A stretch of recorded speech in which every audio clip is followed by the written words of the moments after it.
Chapter 237 sequence 2 29 October secret অর্ডারের নেতা জারাটুল আরও একবার আমার সাথে দেখা করতে এসেছিল। সে নির্দিষ্ট করে কোনো কিছুর কথা তুলল না, বরং খুব সাধারণভাবেই আমার সাথে গল্পগুজব করল। আমি তার আসল উদ্দেশ্যটা মোটেও আন্দাজ করতে পারলাম না। মনে হচ্ছিল সে কি কেবল আমাদের মধ্যে যোগাযোগটা আরও একটু মজবুত করতে আর একে অপরকে আরও ভালোভাবে বুঝতে চাইছিল। চার্চের দুইজন হাই সিকোয়েন্স বিয়েন্ডারের সাথে আমার আগেই দেখা হয়েছে, তবে আমার মনে হল জারাটুল তাদের চেয়েও অনেক বেশি শক্তিশালী আর রহস্যময়। তাই তেমন কোনো আশা না রেখেই আমি তাকে জিজ্ঞেস করে বসলাম তার সিকোয়েন্স নম্বর কত। আর অবাক ব্যাপার হল, সে সত্যি সত্যি আমাকে উত্তর দিল। সে আমাকে বলল যে সে একজন সিকোয়েন্স 2 মিরাকল ইনভোকার। সিকোয়েন্স 2 চার্চের শ্রেণীবিভাগ অনুযায়ী এটা তো একজন দেবদূতের বা অ্যাঞ্জেলের অবস্থান, যা প্রায় একজন ঈশ্বরের কাছাকাছি। আমি এর আগে যে অ্যালকেমিস্ট আর আর্কেন স্কলারের সাথে দেখা করেছিলাম, সে আসলেই তাদের চেয়ে অনেক বেশি শক্তিশালী। তবে আমার মন বলছে জারাটুল আমাকে পুরো সত্যিটা বলছে না। সিকোয়েন্স 2 হয়তো তার আগের অবস্থান, অথবা সে হয়তো খুব শিগগিরই আরও উপরের দিকে উঠতে যাচ্ছে। মিরাকল ইনভোকার, অলৌকিক ঘটনা বা মিরাকল তৈরিতে যে ওস্তাদ, এই পোশানের নামটা শুনলেই মানুষের কল্পনার ডানা যেন বন্য হয়ে উড়তে শুরু করে। তাহলে এটাই কি সিয়ারের সেই সিকোয়েন্স 2, একজন মিরাকল ইনভোকার যে মানুষের ভাগ্য নিয়ন্ত্রণ করে? আমি জারাটুলের ভেতর থেকে কথা বের করার চেষ্টা করলাম। মিরাকল বলতে কি এখানে ভাগ্যের অলৌকিকতাকে বোঝানো হচ্ছে? সিয়ার পাথওয়ে কি এমন একটা পথ যা ধীরে ধীরে ভাগ্যকে বুঝতে পারে এবং আয়ত্তে আনে, যাতে সেটাকে পুরোপুরি নিয়ন্ত্রণ করা যায়? জারাটুল প্রথম প্রশ্নটা একেবারে এড়িয়ে গেল। সে আমাকে বলল যে ভাগ্য হল সিয়ার পাথওয়ের কেবল একটা অংশ মাত্র, আর এটা এর মূল লক্ষ্যও নয়। যে পাথওয়েটা আসলেই ভাগ্যকে তুলে ধরে সেটা হল মনস্টার। সে বেশ কয়েকটা উদাহরণ টানল, যার সবগুলোই ছিল মনস্টার সিকোয়েন্সের আলাদা আলাদা পোষণের নাম। Sequence 7 lucky, sequence 5 winner, sequence 2 soothsayer, আর সিকোয়েন্স 1 স্নেক অফ মার্কারি। এটাকে স্নেক অফ ফেট নামেও ডাকা হয়। এই প্রথম আমি কোনো সিকোয়েন্স 1-এর ব্যাপারে জানতে পারলাম। ব্যাপারটা আমাকে একেবারে হতবাক করে দিল।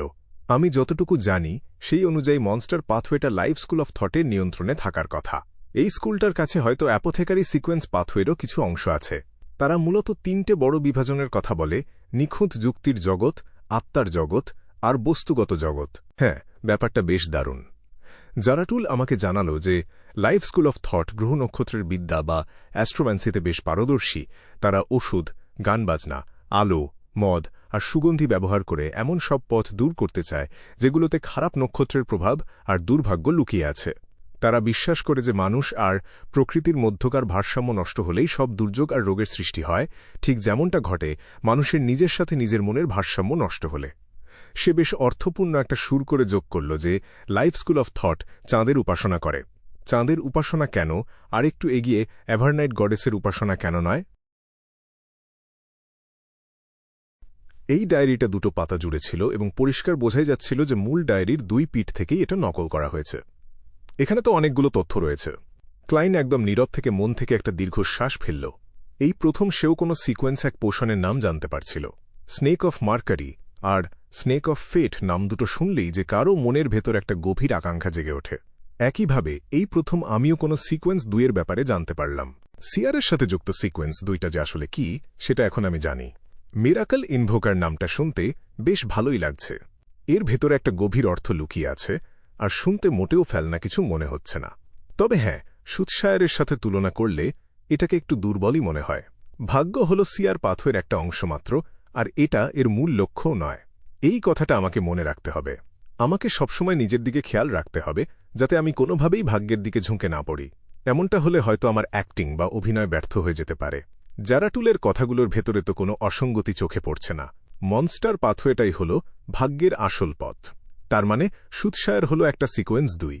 যদি তাই হয়, তবে আমি তো অতীতেই একটা সিকোয়েন্স 2-এর কথা জানতাম। কাগজের ওপর থেকে চোখ না সরালেও ক্লাইন মনে মনে তার নিজের সিকোয়েন্স চেইন নিয়ে খুব গভীরভাবে চিন্তা করছিল।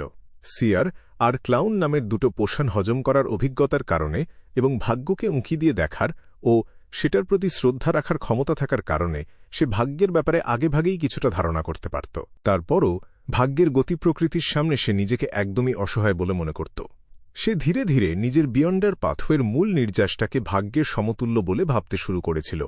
যদি এই ডায়েরিটা না থাকত, তবে খুব সম্ভবত পরবর্তী সিকোয়েন্সগুলোর জন্য বুঝতে পারার আর অ্যাক্টিং করার ভিত্তি হিসাবে সে এই ধারণাটাকেই কাজে লাগাত। জারাটুল মিথ্যে বলছিল কি না সে ব্যাপারে নিশ্চিত না হলেও ক্লাইন একটা ব্যাপারে নিশ্চিত ছিল, যে মনস্টার পাথওয়েটাই হল ভাগ্যের সিকোয়েন্স, আর এই ব্যাপারটা নাইটহকদের গোপন তথ্যের সাথে এবং এর আগে শোনা সুৎসায়ার পোষণের নামের সাথে একদম মিলে যাচ্ছিল। যেহেতু ভাগ্যের জন্য আলাদা একটা সিকোয়েন্স রয়েছেই, তাই শিয়ার পাথওয়েতে সেই একই জিনিসের পুনরাবৃত্তি ঘটার কোনো সম্ভাবনা নেই বললেই চলে। এমনটা হলে দুটো জিনিসের মধ্যে কিছুটা সংঘাত তৈরি হতো, আর বর্তমান সিকোয়েন্সগুলোর প্রত্যেকের যে আলাদা আলাদা বৈশিষ্ট্য রয়েছে সেই নিয়মের সাথেও ব্যাপারটা একদমই খাপ খেত না। আর ঠিক এই কারণেই ক্লাইন জারাটুলের কথাগুলো বিশ্বাস করতে আগ্রহী হল। সে বিশ্বাস করতে শুরু করল যে ভাগ্য হল সিয়ারের পাথওয়ের একটা ছোট্ট অংশ মাত্র, এটা মোটেই এর প্রধান লক্ষ্য নয়। বর্তমান আমার কাছে এই দুটো পাতার মূল্য যে কতখানি তা বলে বোঝানো যাবে না। অ্যালকেমিস্ট আর আর্কেইন স্কলার নিশ্চয়ই সেভেন্থ পাথওয়ের আরও উপরের দিকের সিকোয়েন্স হবে। রোজেলের কথা বলার ধরন থেকে এটা স্পষ্ট যে তারা কোনোভাবেই সিকোয়েন্স 2 আর 1-এর স্তরে পড়ে না। এর মানে হল তারা সিকোয়েন্স 4 আর সিকোয়েন্স 3। তবে আপাতত কোনটা সিকোয়েন্স 4 আর কোনটা সিকোয়েন্স 3 সেটা নিশ্চিত করে বলাটা অসম্ভব। ক্লাইন তার এলোমেলো ভাবনাগুলোকে এক জায়গায় জড়ো করল, ডায়েরির পাতা উল্টাল আর আবার পড়তে শুরু করল। লাইফ স্কুল অফ থট কেন কেবল চাঁদের উপাসনা করে এবং কেন তারা অ্যাভারনাইট গডেসের ওপর বিশ্বাস রাখে না, যিনি কি না সেই টকটকে লাল চাঁদেরই প্রতীক। এই ব্যাপারটা নিয়ে সে খুব বেশি গভীরে গিয়ে ভাবতে পারল না, কারণ তার কাছে এ বিষয়ে যথেষ্ট তথ্য ছিল না। তৃতীয় পাতায় রোজেল তার একটা কাজের উপযোগী স্টিম ইঞ্জিন আবিষ্কারের ঘটনা বর্ণনা করেছিল। মাঝে মাঝে সে তার ওপর নেমে আসা অত্যাচারের ভয়ে সিঁটিয়ে থাকত, আবার কখনো কখনো সে ভয় পেত এই ভেবে যে ক্ষমতাবান লোকেরা হয়তো তার এতদিনের পরিশ্রমের ফলটুকু ছিনিয়ে নেবে। তার লেখা প্রতিটি শব্দের মাঝেই তার নির্যাতিত হওয়ার ভয়টা স্পষ্ট ফুটে উঠছিল। ভাবতেই অবাক লাগে যে সম্রাট রোজেল, যিনি নিজেকে একটা আস্তযুগের প্রধান চরিত্র বলে মনে করতেন, তার মনের ভেতরেও এতটা উদ্বেগ আর চিন্তায় ভরা একটা দিক লুকিয়েছিল। ডায়েরির চতুর্থ পাতাটা উল্টানোর সময় ক্লাইনের ঠোঁটের কোণ দুটো একটুখানি বেঁকে গেল। 18ই এপ্রিল। ম্যাটিল্ডা এখন গর্ভবতী। এমনটাই তো হওয়ার কথা ছিল, আর আমি এমনকি এটাও ঠিকঠাক বলে দিতে পারব যে আমাদের ঠিক কোন মিলনের মুহূর্তটায় সে গর্ভধারণ করেছে, কারণ সেই সময় আমি আমার বিয়ন্ডার বৈশিষ্ট্যের মধ্যে একটা ঘাটতি অনুভব করেছিলাম।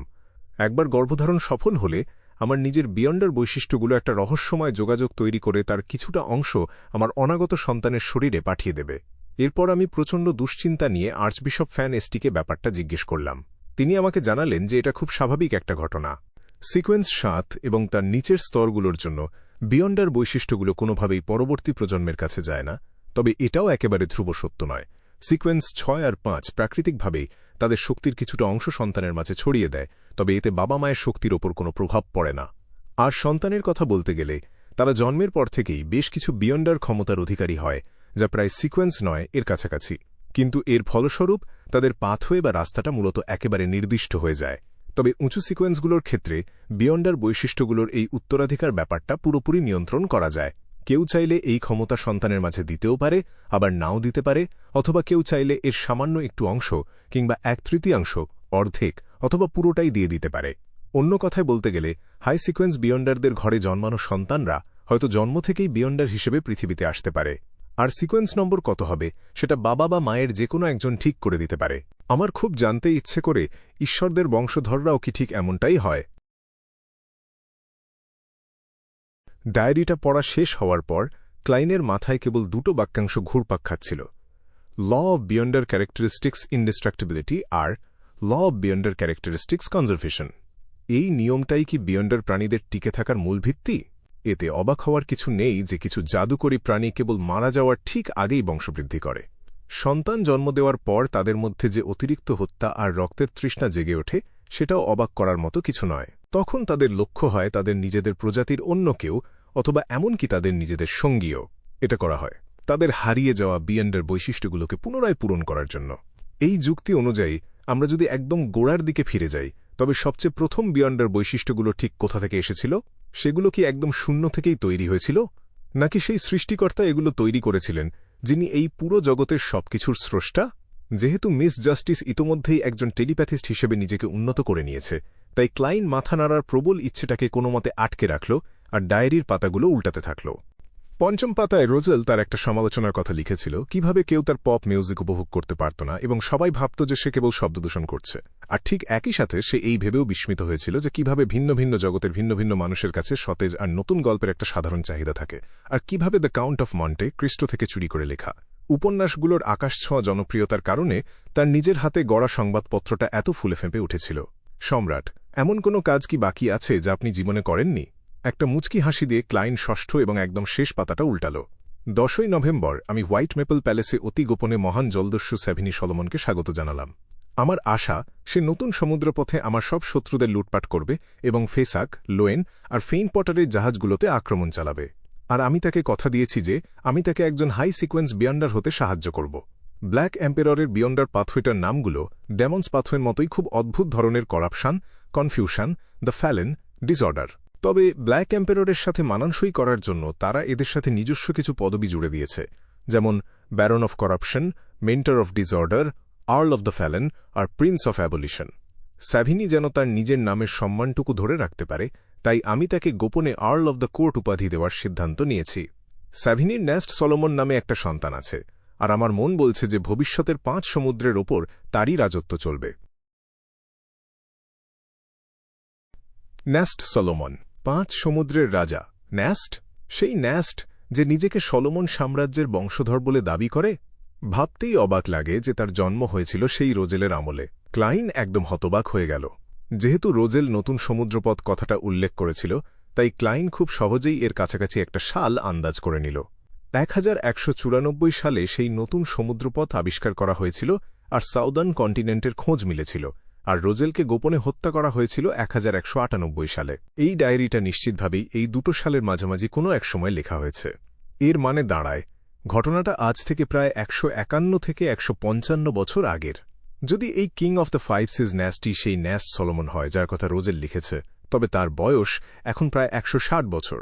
এটা কি অন্য কোনো কারণে হল, নাকি হাই সিকোয়েন্স বিয়ন্ডাররা এমনিতেই শুরু থেকে তাদের জীবনের মেয়াদ বাড়িয়ে নেওয়ার সুযোগ পায়? ক্লাইন খুব গম্ভীর হয়ে ভাবতে লাগল। সে তার এলোমেলো ভাবনাগুলোকে গুছিয়ে নিল এবং নিজের হাত থেকে ডায়েরিটাকে অদৃশ্য হয়ে যেতে দিল। এরপর সে জাস্টিসের দিকে তাকালো আর বলল, তোমরা এখন স্বাধীনভাবে কেনাবেচা বা নিজেদের মধ্যে কথা বলা শুরু করতে পারো।